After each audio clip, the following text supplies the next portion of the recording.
Hello बच्चों, कैसे हैं सब लोग। आज हम लोग केमिस्ट्री का first chapter matter in our surrounding पढ़ने वाले हैं। इस चैप्टर को हम लोग 3 पार्ट्स में पढ़ेंगे। फर्स्ट पार्ट में पहले 3 टॉपिक्स, सेकेंड पार्ट में 2 टॉपिक्स और थर्ड पार्ट में लास्ट टॉपिक पढ़ने वाले हैं, इवेपोरेशन। तो चलो स्टार्ट करते हैं।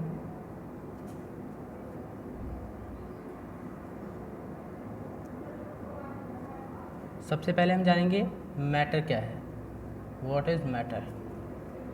तो आप अपने आसपास में जो कुछ भी देख पा रहे हैं वो सब कुछ मैटर है, यानी कि ऐसी कोई चीज़ जिसके पास वजन हो और जो कुछ वॉल्यूम स्पेस ऑक्यूपाई करता है वही मैटर है। जैसे आप अपने आसपास देख सकते हैं, घर, गाड़ी, खाना, धरती, आकाश और सन, मून, प्लैनेट्स, सब कुछ, even living things, plants, animals, सब कुछ मैटर है। ठीक है, इसकी डेफिनेशन क्या है? Anything which have mass and occupy space is known as matter. इसके एग्जाम्पल में आप कुछ भी लिख सकते हैं, जैसे यहाँ पर air, food, stone, cloud, star, plants and animals लिखा हुआ है। ठीक है, अब मैटर क्या नहीं हो सकता है ये भी जानना ज़रूरी है। तो मैटर क्या नहीं हो सकता है, जैसे हमारे थॉट्स होते हैं, हम सोचते हैं, हम किसी से प्यार करते हैं, लव, हम किसी से नफ़रत करते हैं, हेट, हमें कोई चीज़ अच्छी लगती है, लाइक, और हम किसी चीज़ को पसंद नहीं करते। ये सारी चीज़ें क्या हैं? ये हमारे थॉट्स हैं। ये असल में कहीं भी एग्जिस्ट नहीं कर रहे होते हैं ना, तो इसको हम मैटर में नहीं कंसीडर करेंगे। ये मैटर नहीं है, ये जस्ट हमारे थॉट्स है। ठीक, समझ में आ गया मैटर क्या होता है? कोई भी चीज़ जिसका कुछ फिक्स्ड मास हो, मास मीन्स वज़न, है ना। जैसे हमारा वेट होता है वैसे उसका भी कुछ ना कुछ वेट हो और वो कुछ ना कुछ स्पेस, जगह घेर रहा हो। ठीक है, तो वो मैटर है। अब यहाँ पर हमें कुछ हिस्ट्री के बारे में भी बताया गया है कि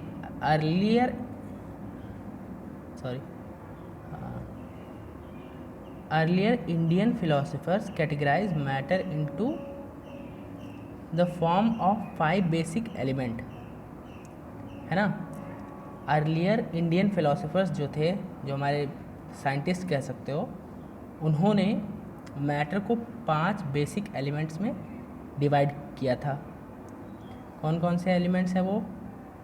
air, water, earth, sky and fire. ये 5 चीज़ों में उन्होंने डिवाइड किया था। इन 5 चीज़ों को हम कहते क्या हैं? इनको हम कहते हैं पंच तत्व, है ना। पंच तत्व, इसको याद रखेंगे, एग्ज़ाम में क्वेश्चन आते हैं इससे। ठीक है, तो हमने देखा मैटर क्या होता है, कोई भी चीज़ जिसका कुछ मास हो और जो स्पेस ऑक्यूपाई करता है वही मैटर है। जैसे मैटर का कुछ भी आप एग्जांपल ले सकते हैं अपने आसपास से। हमारे थॉट्स मैटर नहीं होते हैं, इस बात का ध्यान रखेंगे। और पंच तत्व क्या है, इस बात का भी ध्यान रखेंगे। Air, water, earth, sky and fire. ठीक है, नेक्स्ट स्लाइड पे चलते हैं।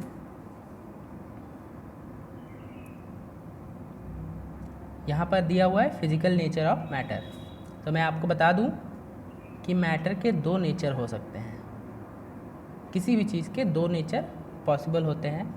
जैसे यहाँ पर मैटर के 2 नेचर होते हैं। पहला नेचर यानी फिजिकल नेचर और दूसरा केमिकल नेचर।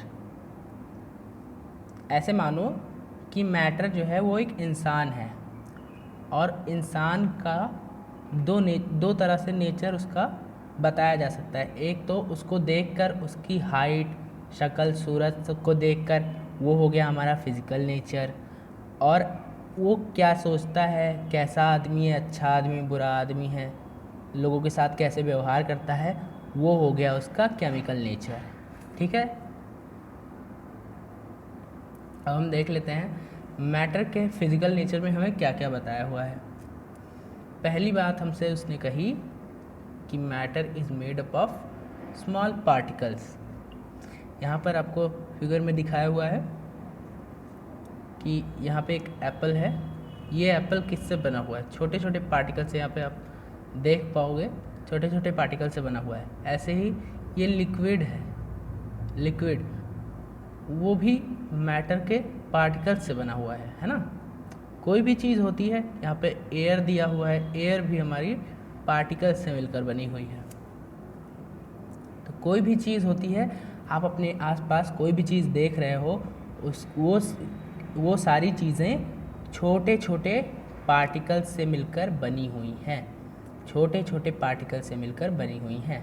कोई भी चीज़ हो, चाहे वो एक बॉक्स ही क्यों ना हो या कुछ भी हो, हम, आप, जानवर, पेड़ पौधे, सब कुछ पार्टिकल से मिलकर बना हुआ है। ठीक है, नेक्स्ट देखते हैं, नेक्स्ट प्रॉपर्टी क्या है। अब इसके लिए हम पहले एक एक्टिविटी करेंगे कि पार्टिकल से मिलकर बना हुआ है, हमें कैसे पता चलेगा। उसके लिए हम एक एक्टिविटी करेंगे। हम क्या करेंगे, हम पानी का जार लेंगे, एक पानी, उसका हम लेवल नोट कर लेंगे। जैसे यहाँ तक पानी भरा हुआ है, ठीक है, उसका हम लेवल नोट कर लेंगे और फिर हम उसमें सॉल्ट मिक्स कर देंगे। यहाँ पे आप देख पा रहे हो ये सॉल्ट है ना, ये सॉल्ट है। और फिर क्या होगा, सॉल्ट को हम जब मिक्स कर देंगे इसमें, जब हम कम्प्लीटली इसको डिज़ोल्व कर देंगे तो कुछ ऐसा हमको मिलेगा। ठीक है, कुछ ऐसा मिलेगा। अब हम यहाँ पर नोट क्या करेंगे, हम यहाँ पर देखेंगे कि पानी का लेवल जितना पहले था उतना ही लेवल बाद में भी है ना। जहाँ तक पानी पहले था वहीं तक बाद में।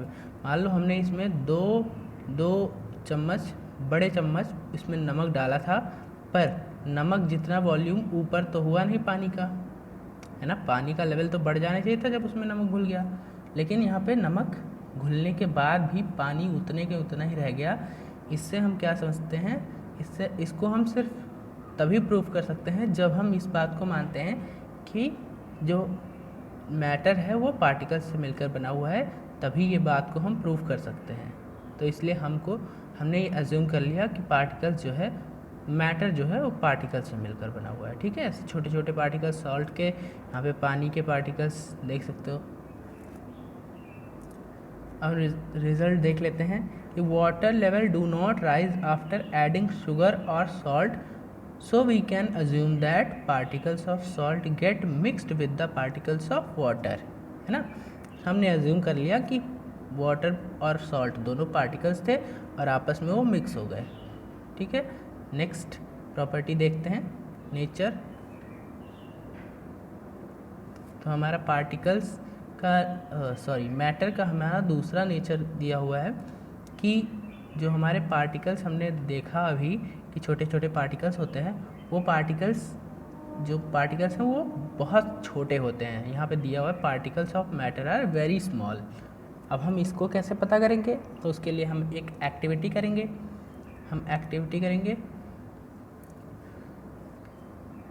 हमने यहाँ पर एक 100 ml का बीकर ले लिया, उसमें हमने 100 ml वाटर भर दिया, है ना। फिर उसमें हम क्या डाल देंगे, हम 2 से 3 क्रिस्टल्स छोटी छोटी बूंद के बराबर, है ना। हम 2 से 3 बूंद उसमें पोटेशियम परमैंगनेट डाल देंगे, पोटेशियम परमैंगनेट। अब पोटेशियम परमैंगनेट से आपको कंफ्यूज नहीं होना है। Potassium permanganate basically dark purple colour देता है और इसका कोई काम नहीं है यहाँ पर अभी के लिए फ़िलहाल। आप इसको सिर्फ एक कलर ऐड करने के लिए कंपाउंड मान सकते हैं, बस, उससे ज़्यादा कुछ नहीं। इसका नाम आप याद रखेंगे, पोटेशियम परमैंगनेट। अब ये 100 ml का वाटर का जो बीकर था वो पोटेशियम परमैंगनेट ऐड करने के बाद इसमें कलर आ गया।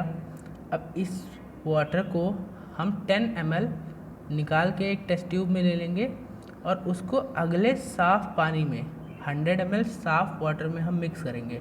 फिर उसमें भी देखेंगे कलर आ गया, फिर हम उसको निकाल कर उसमें में से 10 ml निकाल कर अगले साफ़ पानी में मिक्स कर देंगे, फिर उसमें भी हम देखेंगे कि कलर आ गया। ऐसे जब हम इस एक्टिविटी को 5 to 7 टाइम्स हम जब रिपीट करेंगे तो हम देखेंगे कि जो लास्ट बीकर आया उसमें भी कुछ ना कुछ कलर आ जा रहा है ना।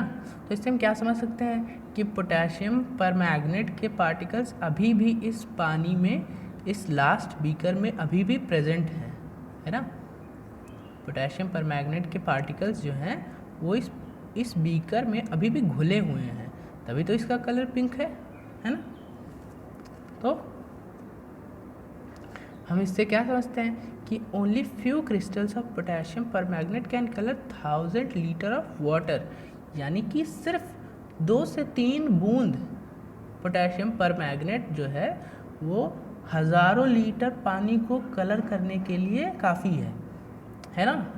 तो इससे हम क्या समझते हैं कि उसमें बहुत सारे पार्टिकल्स रहे होंगे। So we can assume that there must be million of tiny particles in just one crystal of potassium permanganate, यानी कि जो ये एक बूंद जो पोटेशियम परमैंगनेट है उसमें बहुत सारे छोटे छोटे क्रिस्टल्स हैं, और बहुत सारे का मतलब ओवर अ मिलियन, 1 मिलियन से भी ज़्यादा पार्टिकल्स उसमें प्रेजेंट हैं, तभी वो thousands of litre of water को कलर कर सकता है ना। ये हमने अज्यूम किया। नेक्स्ट हम चलते हैं, देखते हैं क्या है। नेक्स्ट आ जाते हैं characteristics of particle of matter, है ना। अभी तक हमने देखा कि मैटर जो है उसकी क्या प्रॉपर्टीज़ हैं। अब हम जानने वाले हैं कि मैटर जिस पार्टिकल से मिलकर बना हुआ है उन पार्टिकल्स में ऐसी क्या ख़ास बातें हैं, तो उसको हम देखेंगे। पहली बात particles of matter have space between them, है ना। ये सबसे पहली बात। यहाँ पर बॉक्स में देखो, यहाँ पर ये सॉलिड है, ये कोई सॉलिड है, इसके बीच में देखो छोटे छोटे स्पेसेस हैं ना। उसके बाद ये लिक्विड देखो, इसमें थोड़ी ज़्यादा स्पेसेस है, तो ज़्यादा जगह छूटी हुई है, और गैसेस में तो बहुत ज़्यादा जगह छूटी हुई है ना। सॉलिड और लिक्विड के कंपैरिजन में बहुत सारी जगह गैसेस में छूटी हुई है। तो ये कैसे है, आइए देखते हैं कि ये कैसे है, इतनी जगह इसमें क्यों है। तो हमने जो फर्स्ट एक्टिविटी की सॉल्ट वाटर की, उसमें हमने क्या देखा कि जो वाटर के पार्टिकल्स थे उनके बीच में सॉल्ट के पार्टिकल्स जाके बैठ गए, है ना। सॉल्ट के पार्टिकल्स जाके बैठ गए, तभी तो वाटर का लेवल जितना था उतना ही रह गया, है ना, जितना था उतना ही रह गया। तो इससे हम अज्यूम कर सकते हैं कि जो वाटर के पार्टिकल्स के बीच में स्पेस था, उसी स्पेस में ये स्पेस था, इसी स्पेस में सॉल्ट के पार्टिकल्स जाकर बैठ गए, है ना। तो हम अज्यूम कर सकते हैं कि वाटर के पार्टिकल्स के बीच में स्पेस था। यही चीज़ यहाँ स्टेटमेंट में लिखी हुई है कि we know that particle of salt get into the particle of water. Similarly when we make tea, coffee, lemonade, particles of one type get into the space between particles of other. यानी कि जैसे salt water mix कर देते हैं तो salt के particles water में जाकर और मिक्स हो जाते हैं, उसी तरह से जब हम चाय बनाते हैं तो आपने नोटिस किया होगा कि चीनी डालने के बाद भी वो चीनी जाकर चाय में घुल जाती है, तो घुलकर कहाँ जाती है, वो उस चाय में मिक्स हो जाती है, ठीक है।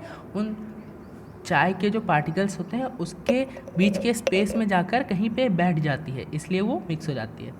फिर हम कॉफ़ी बनाते हैं तो भी सेम होता है। लेमोनेड यानी कि नींबू पानी बनाते हैं तब भी हम चीनी को उसमें मिक्स करते हैं, है ना। तो अब देखेंगे कि ये स्पेस जो है वो सबसे ज़्यादा, मैंने पहले ही बताया आपको, सबसे ज़्यादा स्पेस गैसेस के बीच में होता है, उससे थोड़ा कम स्पेस लिक्विड में, और सबसे कम स्पेसेस सॉलिड में होते हैं, है ना। इस बात को याद रखेंगे कि सॉलिड में सबसे कम स्पेस होता है, उससे ज़्यादा लिक्विड में, और सबसे ज़्यादा स्पेस गैसेस के पार्टिकल्स के बीच में होता है, ठीक है। नेक्स्ट देखते हैं, next characteristic of particle of matter. तो अगली हमारी कैरेक्टरिस्टिक है कि particle of matter are continuously moving. जो मैटर के पार्टिकल्स हैं वो हमेशा मूव करते रहते हैं। अब ये हम कैसे कह सकते हैं कि पार्टिकल्स हमेशा मूव करते रहते हैं? तो इसके लिए हम एक एक्टिविटी करेंगे। हम जो है अगरबत्ती लेंगे, अगरबत्ती को हम एक कॉर्नर में रखेंगे अपने रूम के, और दूर जाकर खड़े हो जाएंगे। अब दूर से हमें अगरबत्ती की स्मेल आएगी? नहीं आएगी ना। तो हम उसके पास जाकर जब देखेंगे तभी तो हमें उसकी स्मेल आएगी। पर अगर हम अगरबत्ती को जला दें तो अगरबत्ती का जो धुआं है वो पूरे रूम में फैल जाएगा, है ना। और वही धुआं पूरे रूम को क्या कर देगा? खुशबूदार बना देगा। तो हम दूर खड़े होकर भी उसकी स्मेल ले पाएंगे, ठीक है। इससे हमें क्या पता चलता है कि सॉलिड फॉर्म में जब था वो अगरबत्ती तो उसके पार्टिकल्स उतना मूव नहीं कर रहे थे, लेकिन जैसे वो गैसेस फॉर्म में आया वैसे ही उसके पार्टिकल्स दूर दूर तक मूव करने लगे। गैसेस जो है दूसरे गैसेस के साथ मिक्स होके दूर दूर तक मूवमेंट करने लगे, है ना। इससे हमें पता चलता है कि पार्टिकल्स जो हैं मैटर के वो कंटिन्यूसली मूव कर रहे हैं। Particles of matter are continuously moving. और मूव करने वाली चीज़ों के पास क्या होता है? एनर्जी होता है। बिल्कुल सही, एनर्जी। बिना एनर्जी के हम मूव कर सकते हैं क्या? नहीं कर सकते। तो जैसे हमें मूव करने के लिए कुछ ना कुछ एनर्जी चाहिए, वैसे पार्टिकल्स को मूव करने के लिए भी कुछ ना कुछ एनर्जी चाहिए। तो हम इस एनर्जी को नाम देते हैं काइनेटिक एनर्जी। वैसे काइनेटिक एनर्जी आप लोग फिजिक्स में पढ़ने वाले हैं, तो इसके लिए बिल्कुल कंफ्यूज मत होना। अभी सिर्फ इतना समझ लो कि काइनेटिक एनर्जी के हेल्प से पार्टिकल्स मूव करते हैं। अब ये मूवमेंट सबसे ज़्यादा किस में होती है? देखो, जिसके पार्टिकल्स दूर दूर हैं उसको जगह मिली हुई है खूब सारी, है ना, फ्री स्पेस है, तो उसके पार्टिकल्स ज़्यादा मूव कर सकते हैं, ज़्यादा तेज़ी से मूव कर सकते हैं। और जिसको जगह ही नहीं मिली हुई है, एकदम सॉलिड पैक हुआ है, वो तो उसके पार्टिकल्स तो कम मूव कर पाएंगे ना, वो अपनी जगह पे ही थोड़ा बहुत मूवमेंट करेंगे। और जिसकी एकदम से बिल्कुल स्पेस ही नहीं है, बहुत कम स्पेस है एकदम से, वो तो सिर्फ वाइब्रेट करेंगे अपनी जगह पर। तो अभी हमने लास्ट स्लाइड में देखा था कि किसके बीच में सबसे ज़्यादा स्पेस होती है, किसके बीच में सबसे ज़्यादा स्पेस होती है? तो गैसेस के बीच में सबसे ज़्यादा स्पेस होती है ना। तो सबसे ज़्यादा मूवमेंट भी कहाँ पर होगी? गैसेस में। Very good. उसके बाद उससे कम स्पेस किस में होता है? तो उससे कम स्पेस होता है लिक्विड्स में। लिक्विड्स के पार्टिकल्स में उससे कम स्पेस होता है, तो उसके पार्टिकल्स थोड़ा स्लो मूव करेंगे। और सबसे कम स्पेस किस में होता है? सॉलिड्स में। तो सॉलिड्स के पार्टिकल क्या करते हैं? अपनी जगह पर ही वाइब्रेट होते रहते हैं। जैसे लास्ट स्लाइड में हम जाके देखें तो यहाँ पर हम देखेंगे कि सॉलिड के जो पार्टिकल्स हैं वो एकदम टाइटली पैक हैं। टाइटली पैक होने की वजह से सिर्फ वो अपनी जगह पर वाइब्रेट कर सकते हैं, मूव नहीं कर सकते। पर लिक्विड के पार्टिकल्स थोड़ा बहुत मूव कर सकते हैं, और गैसेस के तो बहुत ज़्यादा मूव कर सकते हैं।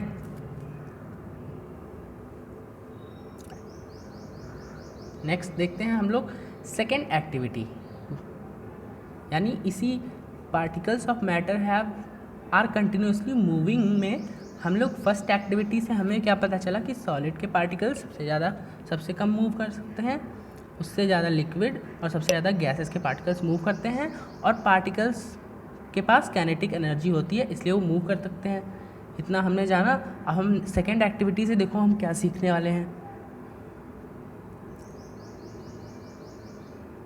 तो सेकेंड एक्टिविटी हमें इस तरह से करनी है कि हमें 2 ग्लास लेने हैं, उसमें पानी भरना है। 2 ग्लास में जब हम पानी भरेंगे तो एक में हम लोग एक में हम इंक डालेंगे और दूसरे में हम हनी डालेंगे।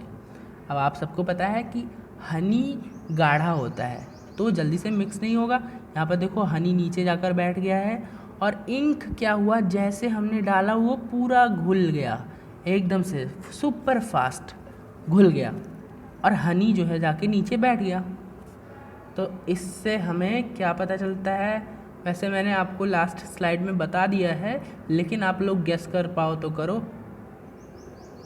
तो हमें इससे पता चलता है कि जो हमने लास्ट स्लाइड में मैंने आपको बता दिया है वही चीज़ें हमें पता चलती है कि सॉलिड जो है जो जितना गाढ़ा होता जाएगा वो उतना कम पार्टिकल्स उसके मूव करेंगे, है ना। जैसे यहाँ पे हनी जो है वो गाढ़ा होता है तो उसके पार्टिकल्स उतने कम मूव करेंगे, और जो इंक है वो पतला होता है, हनी के मुकाबले इंक पतला होता है, तो इंक के पार्टिकल्स जल्दी जल्दी से घुल गए पानी में। ऐसे ही अगर गैसेस हैं, जैसे अगरबत्ती वाला एग्जांपल ले लो, ये अगरबत्ती है, इससे धुआं निकल रहा है, तो ये धुआं जो है वो बाकी एयर के साथ बहुत तेज़ी से मिक्स हो जाएगा, है ना। मैंने आपको ये बात पहले ही बता दी कि पार्टिकल्स जो हैं वो सबसे ज़्यादा गैसेस में मूव कर सकते हैं, उससे कम लिक्विड में और उससे भी कम सॉलिड्स में। वैसे हनी सॉलिड तो नहीं होता पर ऑलमोस्ट सॉलिड की तरह बिहेव करता है, इसलिए वो बहुत धीरे धीरे घुलता है। नेक्स्ट एक्टिविटी को हम देखेंगे, उससे भी हम समझने की कोशिश करेंगे कि वो क्या बताना चाहता है हमें। Activity 3, drop a crystal of potassium permanganate in a glass of hot water and another crystal in a glass of cold water. Okay, तो हम लोग क्या करेंगे, हम लोग पोटेशियम परमैंगनेट आप सबको पता है, मैंने बता दिया था। हम लोग क्या करेंगे, 2 ग्लास लेंगे, 2 ग्लास, एक में हम लोग फिल करेंगे हॉट वाटर, ये रेड कलर से हम लोग हॉट वाटर को शो कर रहे हैं, और एक में हम लोग फिल करेंगे कोल्ड वाटर, ब्लू कलर से कोल्ड वाटर, ठीक है। अब उसमें हम लोग क्या करेंगे, पोटेशियम परमैंगनेट डालेंगे। अब आप सबको पता है पोटेशियम परमैंगनेट से कलर आता है ना। तो ये हमारा एक एक ड्रॉप पोटेशियम परमैंगनेट इसमें जंप कर गया, है ना। अब क्या होगा, कोल्ड वाटर जो है, कोल्ड वाटर, इसमें हम जब पार्टिकल हमारा जाएगा तो वो बहुत जल्दी मिक्स नहीं हो पाएगा, वो उसका मूवमेंट बहुत तेज़ नहीं होगा। लेकिन जो हमारा हॉट वाटर है वो जल्दी जल्दी से मूव करेगा और पूरे पानी में कलर कर देगा, है ना। पूरा पानी pink pink pink pink pink pink pink जल्दी से पर्पल पिंक हो जाएगा। पर कोल्ड वाटर में ऐसा नहीं होगा, वो बहुत स्लो होगा, ठीक है। तो हम इस एक्टिविटी से क्या समझते हैं कि जैसे जैसे हम लोग टेम्परेचर बढ़ाते हैं तो टेम्परेचर के साथ एज वी इंक्रीज टेम्परेचर, तो टेम्परेचर के साथ पार्टिकल मूव फास्टर, है ना। टेम्परेचर जब बढ़ाते हैं तो पार्टिकल्स तेज़ मूव कर सकते हैं due to increase in kinetic energy. मैंने आपको बताया था कि एनर्जी की वजह से पार्टिकल्स मूव कर सकते हैं, और एनर्जी कहाँ से आती है, हीट भी तो एक तरह की एनर्जी है ना। तो हीट से, यानी जब हमने टेम्परेचर उसका बढ़ा दिया तो उससे क्या हुआ, पार्टिकल्स तेज़ मूव करने लगे। तो ये बात हमको याद रखनी है कि पार्टिकल्स जो है move fast in if temperature is increased, है ना। पार्टिकल्स तेज मूव करेंगे जब टेम्परेचर को बढ़ा देंगे, और ऐसा क्यों होगा, due to increase in kinetic energy, ठीक है। इतनी बात याद रखेंगे। नेक्स्ट स्लाइड पे चलते हैं। नेक्स्ट स्लाइड, अब यहाँ पर हम आ गए हैं एक अलग डेफिनेशन में। डिफ्यूजन क्या होता है, हम लोग समझते हैं डिफ्यूजन क्या होता है। तो intermixing of particles of 2 different type of matter on their own is called diffusion, है ना। हम जैसे यहाँ पर कुछ पार्टिकल्स हैं, इसको हमने पानी में डिज़ोल्व करके रखा है ना, पानी में अभी जस्ट हमने इसको डाला ही है, इसलिए ये अभी पानी से थोड़ा सेपरेट से दिख रहे हैं। फिर कुछ देर बाद ये क्या होंगे पार्टिकल्स, ये खुद ब खुद, हम इसको कुछ नहीं करेंगे, इसको मिक्स नहीं करेंगे, ये खुद से ही इसमें पानी में कम्प्लीटली मिक्स हो जाएगा। इसी को हम कहते हैं डिफ्यूज़न। अब डिफ्यूज़न अभी कहाँ हुआ था, अगर आपको याद हो तो अभी हमने डिफ्यूज़न को कहाँ देखा था, हमने एक एक्टिविटी में डिफ्यूज़न को देखा है, दिखाते हैं चलो। देखो यहाँ पर सेकेंड एक्टिविटी में हमने डिफ्यूज़न होते हुए देखा है। इसको मैं क्लीन कर देता हूँ, फिर आराम से देखिए। यहाँ पर डिफ्यूज़न हो रहा है, यहाँ पर सॉलिड के इंक जो है वो पानी में घुल रही है, खुद से घुल रही है, और हनी वो भी धीरे धीरे ही लेकिन पानी में घुल रहा है। तो यहाँ पर ये डिफ्यूज़न के एग्जाम्पल्स हो सकते हैं, ठीक है। चलो नेक्स्ट चीज़ देखते हैं।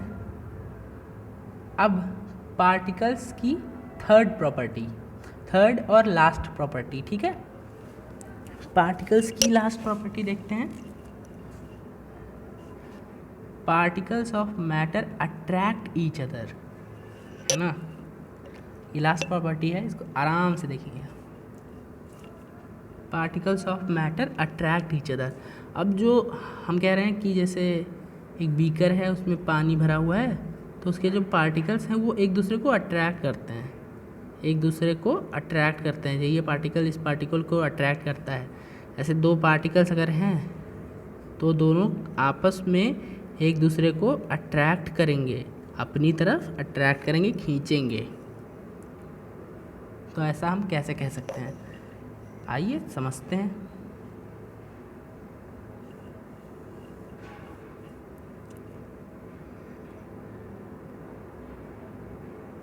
यहाँ पर देखो फर्स्ट बात क्या दी है, particles of matter attract each other. ऐसा क्यों होता है,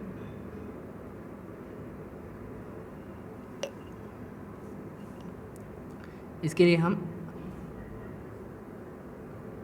अलग अलग मटेरियल्स को लेकर आए हैं। जैसे यहाँ पर हमारे पास रबर है, इस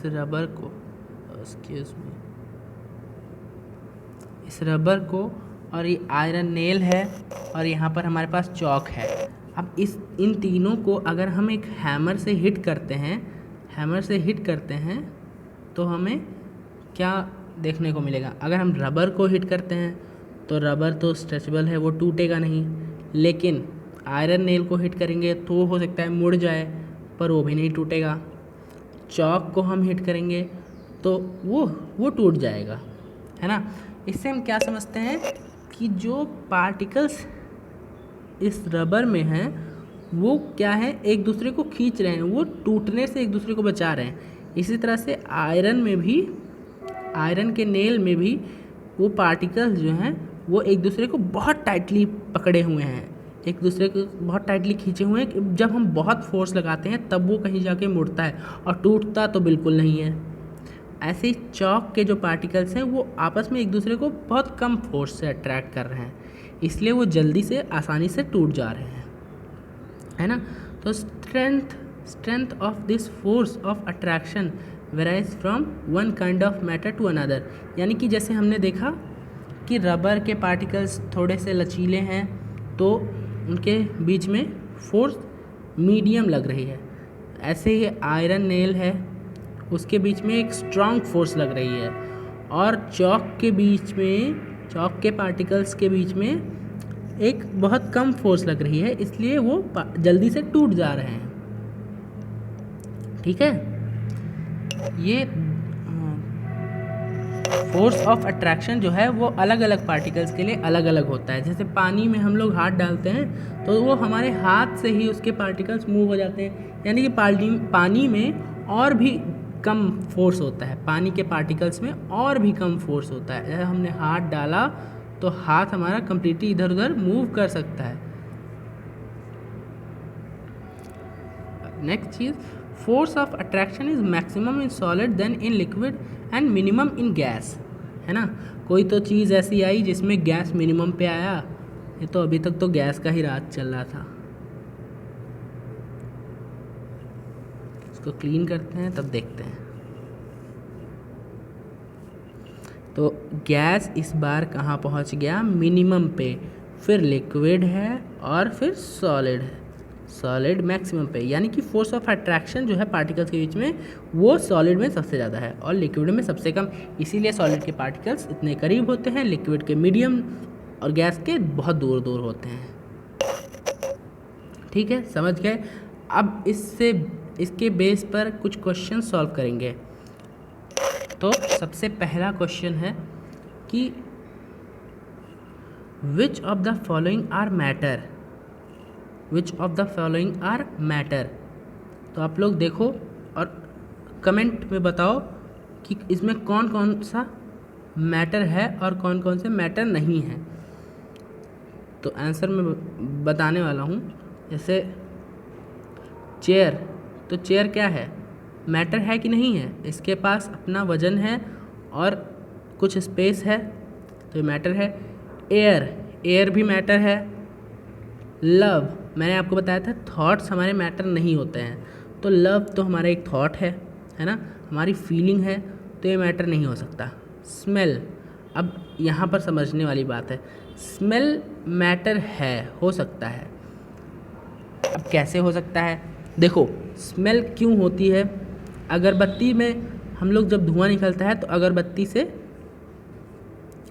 से धुआं निकलता है तो स्मेल ही होता है ना, यानी कि वो स्मेल जो है वो क्यों है, वो पार्टिकल्स की वजह से ही है ना, इसलिए उसको हम मैटर कंसीडर करते हैं। पर सेंस ऑफ स्मेल, यानी कि जैसे हम लोग स्मेल करते हैं ना तो हमें सेंस होता है कि हाँ ये स्मेल है, वो मैटर नहीं है, वो हमारा थॉट है, पर स्मेल तो मैटर है। ठीक है, हेट मैटर नहीं है। आमंड्स, बादाम मैटर है। थॉट मैटर नहीं है ना, मैं क्रॉस कर दे रहा हूँ सब चीज़ों पे जो मैटर नहीं है। कोल्ड भी क्या है, हमारी एक फीलिंग है, तो कोल्ड मैटर नहीं है। लेमन वाटर बिल्कुल मैटर है। स्मेल ऑफ परफ्यूम, ये भी मैटर है ना, जैसे मैंने यहाँ पे बताया कि स्मेल मैटर है, उसी तरह से स्मेल ऑफ परफ्यूम भी मैटर है। नेक्स्ट क्वेश्चन देखते हैं। नेक्स्ट क्वेश्चन में कह रहा है give reason for the following, the smell of hot sizzling food reaches you several meter away, but to get the smell from cold food you have to go close। यानी कि कहना क्या चाहता है कि अगर हम लोग गर्मा गर्म खाना बनाकर रखे हैं तो उसकी स्मेल जो है वो हमें बहुत दूर से भी हमारे मुंह में उसको देखकर पानी आ जाएगा।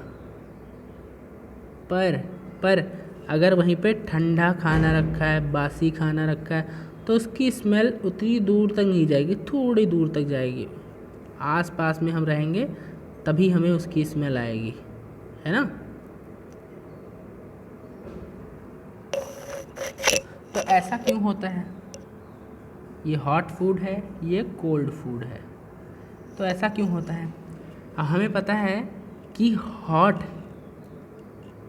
यानी टेम्परेचर बढ़ाने से पार्टिकल्स जल्दी मूव करते हैं, है ना।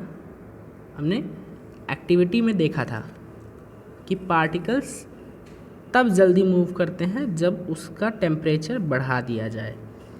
तो इसका आंसर क्या हो जाएगा, इसका आंसर हो जाएगा due to increase in temperature,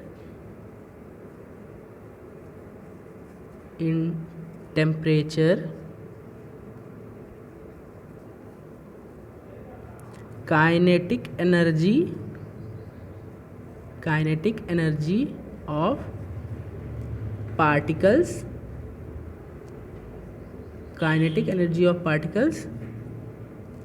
increases and particle move faster। Particles move faster, है ना। तो due to increase in temperature kinetic energy of particles increases and particles move faster, इसी वजह से हमें गर्म खाने की स्मेल बहुत दूर से ही मिल जाती है। नेक्स्ट क्वेश्चन देखते हैं।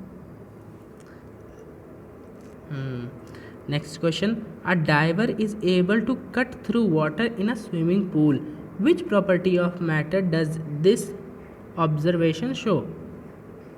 हमसे कह रहा है कि एक स्विमिंग करने वाला आदमी, जिसे हम डाइवर कहते हैं, वो जो है स्विमिंग पूल में जब उतरता है तो पानी को चीरते हुए आगे बढ़ जाता है। ऐसा वो क्यों कर पाता है? तो इसका सिंपल सा आंसर ये है कि particles of water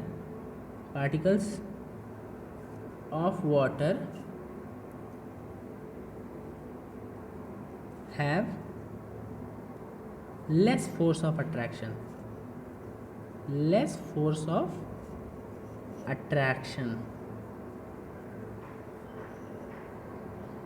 between them,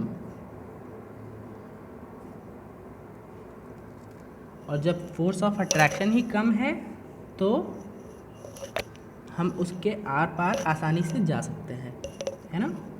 उसके पार्टिकल्स को हम चीरते हुए उसके आर पार चले जाएंगे। नेक्स्ट क्वेश्चन देखते हैं, और ये लास्ट क्वेश्चन है, और इसमें हमारा जितना भी हमने कुछ पढ़ा वो सब का सब रिवाइज हो जाएगा। नेक्स्ट क्वेश्चन कह रहा है what are the characteristics of particles of matter. तो पार्टिकल्स ऑफ मैटर के क्या क्या कैरेक्टरिस्टिक्स हैं? तो इस बहुत सिंपल 3 कैरेक्टरिस्टिक्स हैं पार्टिकल्स के। पहली कैरेक्टरिस्टिक्स है कि particles of matter have space between them, है ना, स्पेस बिटवीन देम। बहुत सिंपल, पार्टिकल्स के बीच में स्पेस होता है। सेकेंड प्रॉपर्टी है particles are moving continuously, particles are moving continuously। एकदम सिंपल प्रॉपर्टीज़ हैं, कुछ इसमें कॉम्प्लेक्स है ही नहीं। कंटिन्यूसली। और थर्ड और लास्ट प्रॉपर्टी है कि particles of matter attract each other. particles of matter attract each other,